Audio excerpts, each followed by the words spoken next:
তো হাৰাৰ মহাদেৱ মোৰ মহাদেৱ ভক্তসকল মই আহি পালোঁ ইয়াতে আছিলোঁ মানে ধৰমশলা মানে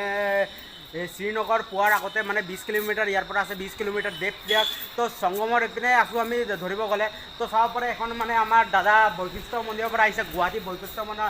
মন্দিৰৰ পৰা অহা তো আমি আজি লগ পাই বহুতেই ভাল লাগিল দাদাৰ লগত তো দাদা কিবা ক'ব বিচাৰিছে নেকি নমস্কাৰ হৰ হৰ মহাদেৱ মই এবাৰ প্ৰথমতে লগ পাইছিলোঁ ভাইটিহঁতক হনুমান ধামত আৰু দ্বিতীয়বাৰ লগ পালোঁ উত্তৰাখণ্ডত ইয়াৰ পৰা শ্ৰীনগৰ 16 কিলোমিটাৰমান বাকী আছে গতিকে যিটো আশ্ৰম আছে তো ইয়াতে থাকি দিলোঁ আৰু মই যাত্ৰা কৰি আছোঁ 1 মে'ৰ পৰা গুৱাহাটী বৈশিষ্ট্য মন্দিৰৰ পৰা কামাখ্যা মন্দিৰলৈ সুদূৰ ৰাম মন্দিৰৰ পৰা হাৰিদ্বাৰলৈকে হাৰিদ্বাৰৰ পৰা 11 লিটাৰ গংগা জল লৈ কেদাৰনাথলৈকে পদযাত্ৰা আজি মোৰ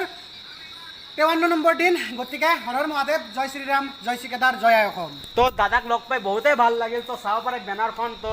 দাদা কাবাৰ যাত্ৰা কৰি আছে তো চাব পাৰে বেগখন তো ভাল কৰি চাই লওক আপুনি ইহঁতে তো আমি দ্বিতীয়বাৰে লগ পালোঁ আগতে শ্বাহজাহানপুৰৰ হনুমান মন্দিৰতে লগ পাইছোঁ দাদাৰ লগত তো এনেকৈ কৰি আপুনি সিহঁতক ভিডিঅ'খন ভাল লাগিলে তো এটা কৰি তো হৰ হৰ মহাদেৱ লিখিব হৰ হৰ মহাদেৱ জয় শ্ৰী কেদাৰ